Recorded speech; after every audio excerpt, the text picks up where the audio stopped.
I am resigning as leader of the Conservative Party. She's out as leader, finished as Prime Minister of America's closest ally after the shortest premiership in British history. 44 days of turmoil, political upheaval, financial chaos, and a historic policy reversal that whipped the party into a frenzy and left her own Conservatives in tatters. She was elected by 0.1% of the British population. She appointed to leadership only friends and like-mindeds, and that failed royally. Liz Truss is toast. Her fellow Tories are ticked. This is an absolute disgrace. As a Tory MP of 17 years, I think it's a shambles and a disgrace. I think it is utterly appalling. It is a pitiful reflection. That from her political ally. The Labour opposition, they're stark raving mad. What a mess. And this is not just a soap opera at the top of the Tory party. It's doing huge damage to our economy and to the reputation of our country. And the public are paying with higher prices, with higher mortgages. He's not wrong. And across Britain, people seem exhausted.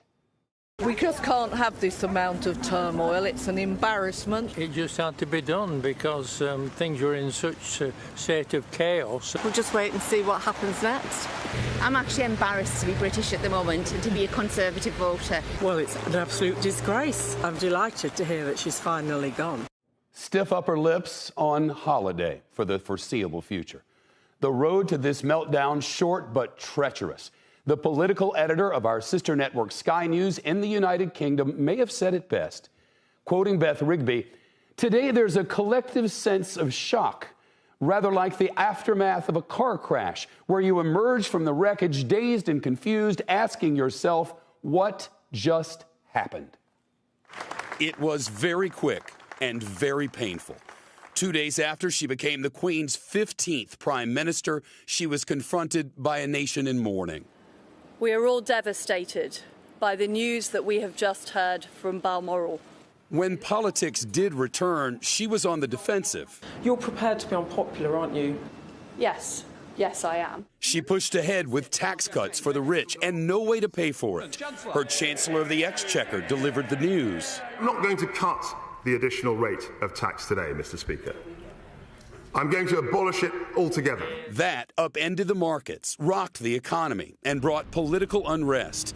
So she fired her friend, the Chancellor, making him the fall guy. Quoting, should Liz Truss resign? Nobody bought it, and her authority never recovered.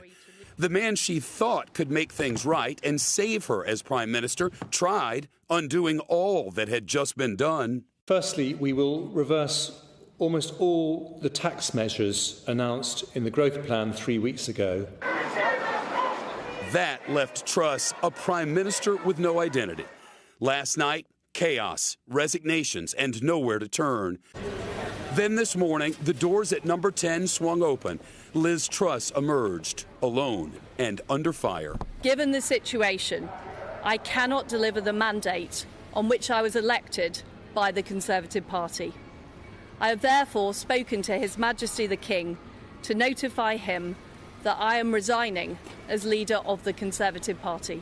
What a 7 weeks. Wilfred Frost with us live from number 10, now an anchor for our sister network Sky News in the UK and a CNBC contributor. Wilf, now what? Well, Shep, now we find out who will be next, and this leadership process will be a lot shorter than the one in the summer that selected Liz Truss. That took about 7 weeks. This one will be about 7 days. We'll know who the next Prime Minister is by Friday next week, if not before. Now, part of speeding that process up has been to massively increase the bar to get on the initial shortlist. Now you need 100 MPs by Monday at 2 p.m. of the total of about 370 Tory MPs just to get on the shortlist. Worth noting as well that this isn't a general election. It's not a vote of the whole country. The next one of those comes in December 2024. To bring it forward would require a vote of Tory MPs to say so. And the one thing that unites them at the moment, Shep, is trying to avoid a general election, because if it arrived right now with the polls as the way they are, all the Tory MPs would lose their jobs. Labour in a landslide. Who are the favourites, quickly? Well, the betting markets have installed Rishi Sunak as favourite. He, of course, came second to Liz Truss over the summer. Also in the running are the likes of Penny Mordaunt, who came third to Liz Truss in the summer, Ben Wallace, the Defence Secretary, and a name we all know well, the man, of course, that Liz Truss took over from, Boris Johnson, who does have a good chance. Rishi Sunak will hope that lots of people put their names forward so that only he gets over that initial 100 MP threshold and by default gets anointed as Prime Minister as soon as Monday, whereas Boris Johnson, the challenge is to get the initial 100 MPs support. If he does, he'll probably then do pretty well with the party members, as of course he's done in the past. Boris Johnson, I thought that was over. Well, so did we all, and so very, very recently as well. Extraordinary that it is possible he could come back to Downing Street just 2 months later. Though if the country and if the party is looking for a unity candidate to deliver stability, he might not be the right choice. He is divisive. Many people love him, but just as many despise him. Here, by the way, earlier today was the former leader of the Conservative Party, Lord Howard. Yeah. I really do not think we can afford to go back to that psychodrama. Boris had his chance, and he failed to retain the confidence of Conservative members of Parliament. And that, I'm afraid, for all his undoubted talents, I think that has to be that in terms of Boris Johnson and the leadership of the Conservative Party. It would round off what has been an extraordinary summer for British politics, and who wouldn't put it past happening. Either way, though, Shep, by Friday next week, we'll have our third Prime Minister in just 2 months. And what a crazy political summer it's been. It's all Greek to me. Less tragedy than car wreck. Wilf, thank you.